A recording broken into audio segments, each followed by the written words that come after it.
What's good? It's your boy Jay, that's me.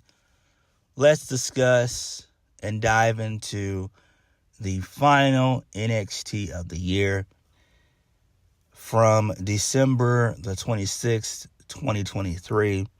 A pretty okay show for the most part. It was a really solid show. Not too much happened in terms of story, but nonetheless, it was decent, if we're being honest. I want to say happy holidays to you guys. Hope you guys had a good Christmas and got everything that you wanted to get and enjoyed your well-deserved time off from work or school or whatever. And hopefully you guys have a prosperous 2024. We all will, including myself. So let's go ahead and get into the review. So we kicked the show off with Chase University, which is Andre Chase and Duke Hudson versus Out the Mud. It's a all or nothing tag team match. So basically Andre Chase loses because Scripps, he gets involved towards the end of the match, but he's taken out. Duke Hudson's really trying to get a quick win in here, but it doesn't happen because Andre Chase and him, they kind of have a miss thing of communication. They have some miscommunication. And Andre Chase is like, tag me in. So Duke, he obliges. He tags in Andre Chase, and Andre Chase eats them in. He succumbs to the spine buster for the 1, 2, 3. So Duke Hudson and Andre Chase University, they're back at square one. I'm like, damn. So it does make sense. And that was a smart finish. That really was. It seems like Andre Chase got a little bit overzealous. Too overzealous, if you ask me. So it serves him right, though. If we're being honest, it serves him right. This is a smart move, smart decision. I'm glad that Out the Mud got the win. And they're going to be taking on Tony D and Stacks at, I believe it's New Year's Eve next week. So that should be good. That's cool there. I like that. I do. And speaking of the NXT Tag Team Championships, the NXT Tag Team Champions, they were watching from the balcony. So that was good. So I enjoyed that as well. But it's interesting to see what is going to occur next for Chase University. It's going to be interesting. Moving on. So we get the NXT End of the Year Awards. Tag Team of the Year, that goes to the Creed Brothers. Female Superstar of the Year goes to my girl Tiffany Stratton. Male Superstar of the Year goes to Ilja Dragunov. Match of the Year goes to Carmelo Hayes and Ilja Dragunov from No Mercy. And the Moment of the Year was the Undertaker showing up on NXT. So that was great. Really good. The right people won, basically. So really good stuff there. Moving on. So Carmelo Hayes, Trick and Mello, they're backstage talking. And they're talking about the injury that Ilja Dragunov suffered last week. Mello tells Trick to take his shot, whether Ilja is 100% or not. Interesting stuff there. I like that, though. I like it. And I do think that Carmelo will get involved with Ilja and Trick next week for sure. That's a guarantee. That makes sense. So I do expect to see maybe a ref bump. I hate to say that, but maybe a ref bump will happen. Carmelo Hayes will start in with the NXT Championship. He'll stare down both Trick and Ilja. and then he'll hit Trick. So I think that would be a good way to do it. Get a lot of heat and everything else, and I think that would be good. So hopefully it happens like that next week, hopefully. That's how I would have it happen if I was booking it. I know it seems predictable, but predictability in wrestling is not always a bad thing. It's not. It really isn't. Moving on. Noam Dar versus Josh Briggs for the NXT Heritage Cup Championship. So, this thing only goes 2 rounds because Briggs, he hits the clothesline from hell. He scores the pinfall in the match. So it's up 1. So he's got 1 point. And then it goes to the 4th round because Noam Dar is getting a bunch of help from the rest of the Metaphor, Cora Jackson, Lash Legend, and Oro Mensah. So they're all helping him out in various ways and everything else, and the time keeps on elapsing and everything. So, Lash Legend, she gets on the apron. She attacks Briggs with a bucket behind the referee's back, and Briggs, he attacks Noam Dar with the bucket, and the referee automatically calls for the DQ. And since there are no DQs and the match can't continue, Noam Dar retains. So that makes sense. A smart finish there. It makes the most sense.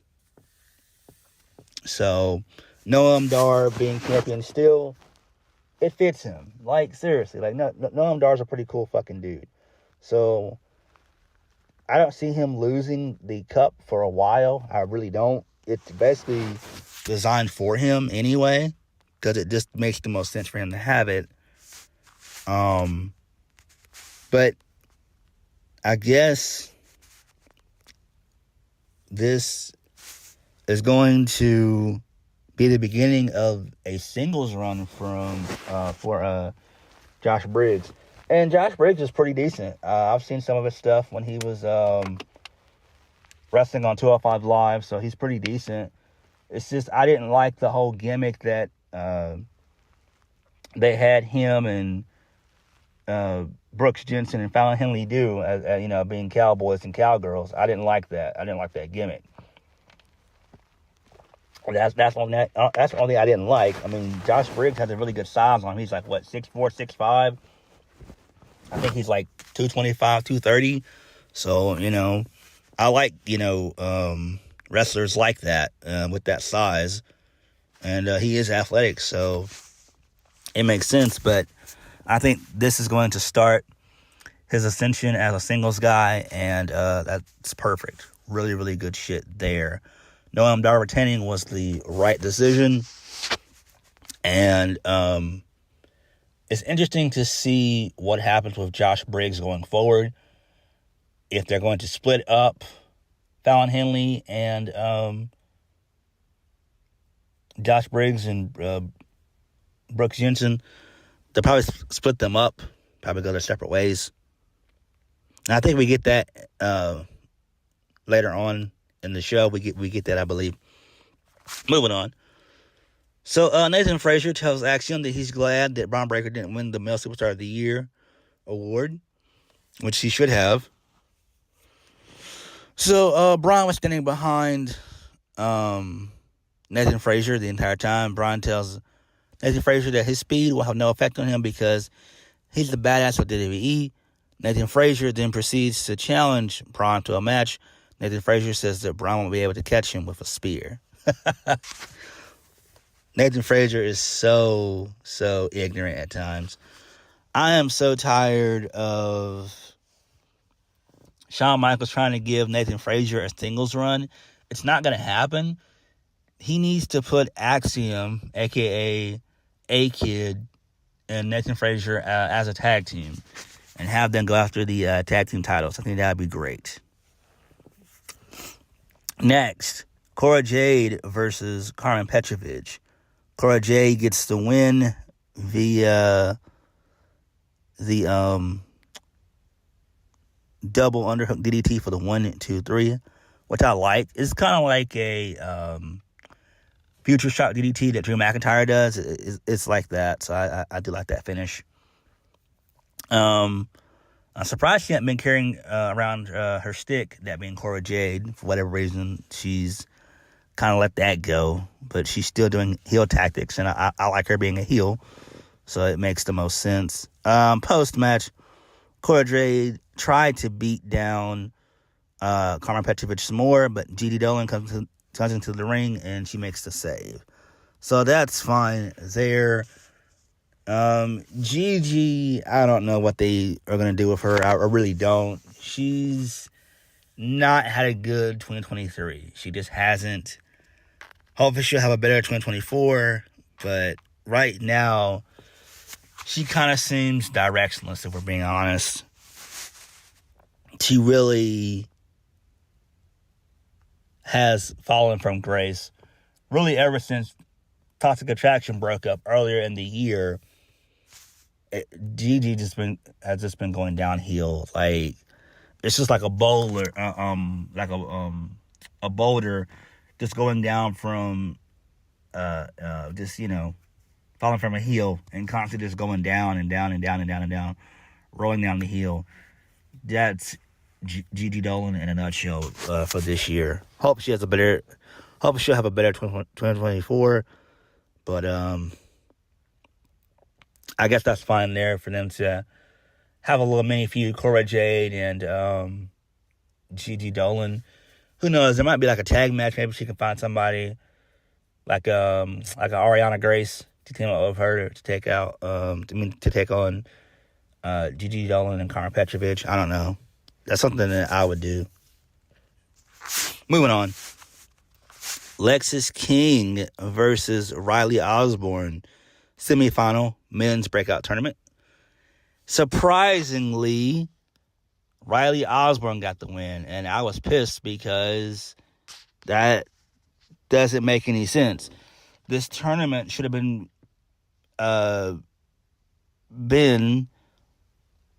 for Lexis King. Lexis King needs to win this tournament. It would make the most sense. But what did make sense was Trey Bearhill. He got involved and he distracted Lexis King, and that allowed for Riley Osborne to hit the shooting star press for the 1, 2, 3. And then post-match, Trey Bearhill, he tees off on Lexis King, and Lexis King he retreats to the outside. So that's fine there, but again, the final seemed a little bit weird to me, if we're being honest. It just does. But maybe he's going to be the redemption for Chase U, and so maybe that's why Shawn Michaels went with that decision, if we're being honest. But I thought that this tournament was going to be tailor-made specifically for Lexis King. But it's fine. But you can still have a little mini feud between Trey Bearhill and Lexis King, which I'm down for. But I don't understand why you would have him lose to have a feud, if we're being honest. Like, come on, man. Like, I don't know. I really don't. But Riley Osborne is basically going to go to the finals. Moving on. So, Ava Raine tells Kelly Kinnaid that there's no medical update on Ilja Dragunov. Dragunov will show up to the building to let everyone know whether or not the match at New Year's Evil is still on. Okay, that's fine there. Next, Bron Breakker versus Nathan Frazer. Bron Breakker gets the win via the spear. Okay, that's fine there. Moving on. No quarter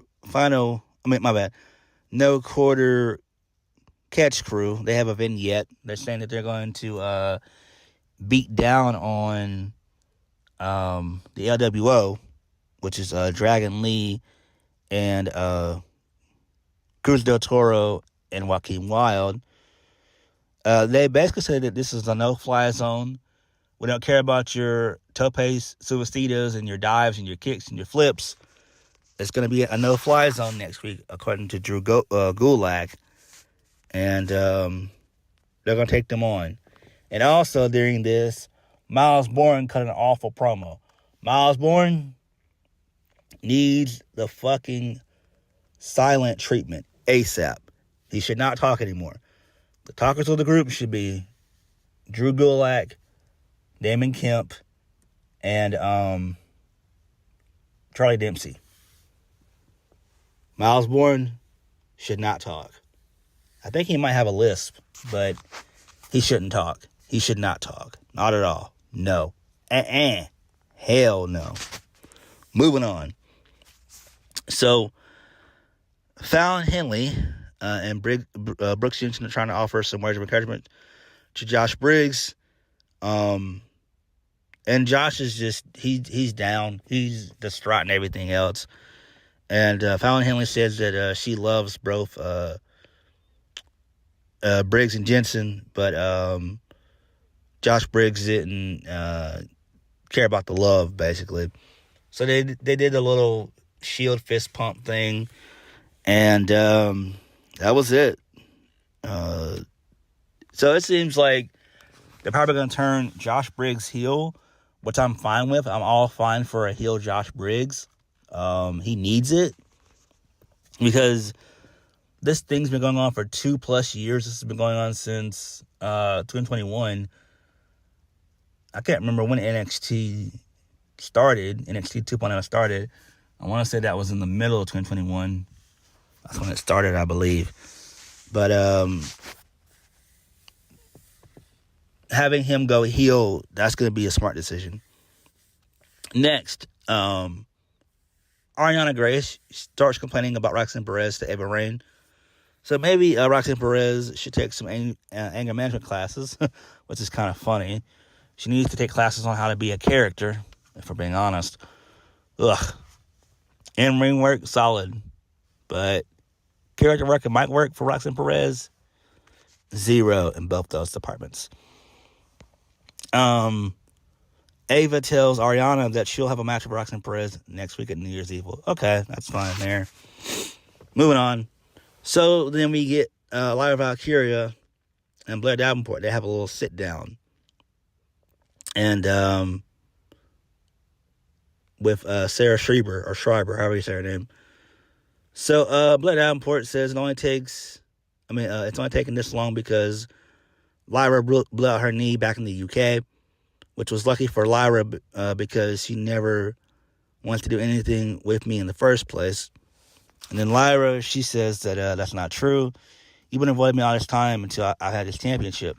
I worked my way back up from the injury and all the way to the top where I beat Becky Lynch while you were busy dumping people in the parking lot. So, Blair says that it's not hard to make people look when you're on camera with Rhea Ripley, Rey Mysterio, Xia Li, and Becky Lynch. I have to make people look in my direction, and it worked. And then Lyra responds by saying, it worked until Nikki Alliance came back and kicked you in the head. And then Lyra calls her a coward. And then Blair responds by saying, cowardly. I beat 4 women in the Iron Survivor Challenge, 25 minutes. No one tapped me out. No one pinned me. I bet you wish anyone else won but me, Tiffany Stratton, Last Legend, Kalani Jordan, or Fallon Henley. They all wanted a piece of you. But you had to get behind me. But they had to get behind me because I'm the Iron Survivor. I'm your only competition. Lyra says she welcomes competition. And then Lyra responds by saying, no question, it's not gonna be pretty. I don't like how you do things, but I know you'll have whatever it takes to take this. But the difference between me and you, Blair, is that you want this title to call yourself a champion. I want this title because I want to be the best. Oh, no.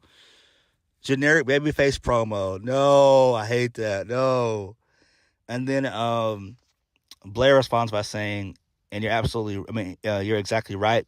That's why I'll be walking out as champion. And then she says, Lyra, I witnessed your rise, but I'll be the reason as to why you fall. Okay, I like that. And then they have a little stare down. So, pretty cool there. We all know that Lyra's going to win anyway, so. But it should be a good match.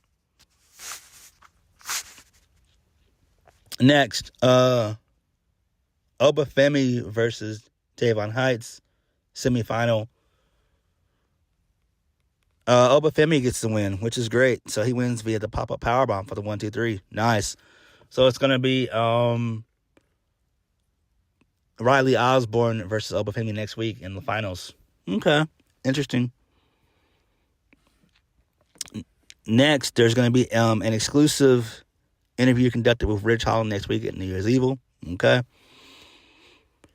The Battle of the Joes. Joe Coffey versus Joe Gacy. Joe Gacy gets the win.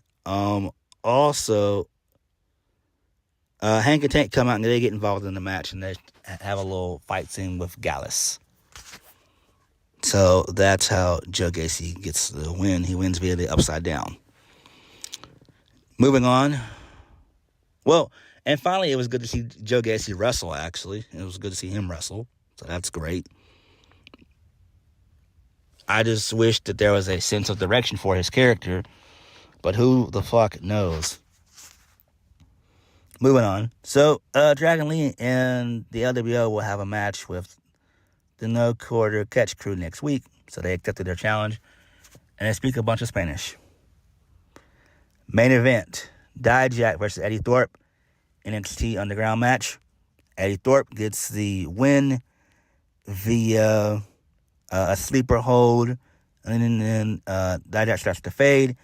And then Eddy Thorpe hits the Manifest Destiny to the announce table for the for the victory. So I'm fine there with that. Eddy Thorpe, he's okay. So he wins. That's fine. What do they do with Dijak going forward? I have no idea.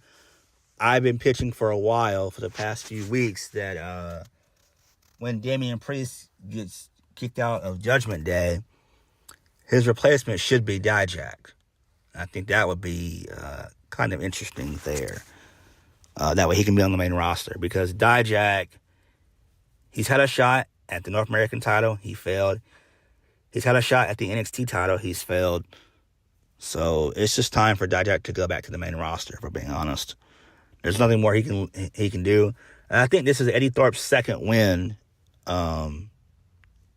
winning the NXT Underground matches. This is like his second one that he's won. So, yeah. So, Trick Williams and Ilja, they closed the show. So, Trick says, Dragunov, I need to know, are you able to strap up your boots and line up against me at New Year's Evil, because I'm not holding back? And then Dragunov says, unfortunately, Trick, nothing and no one can stop me. He takes off his neck brace, and they stare each other down. They shake hands, and so the match is officially on. So that's great there. So NXT, like I said, was solid. I'm very, very excited for NXT New Year's Evil next week. It should be a really good show. A bunch of good story, a bunch of good matches and stuff. So I'm down for it. So next week should be very good. But what did you guys think? Like, comment, and subscribe. I'll catch you guys later. Peace. Happy holidays.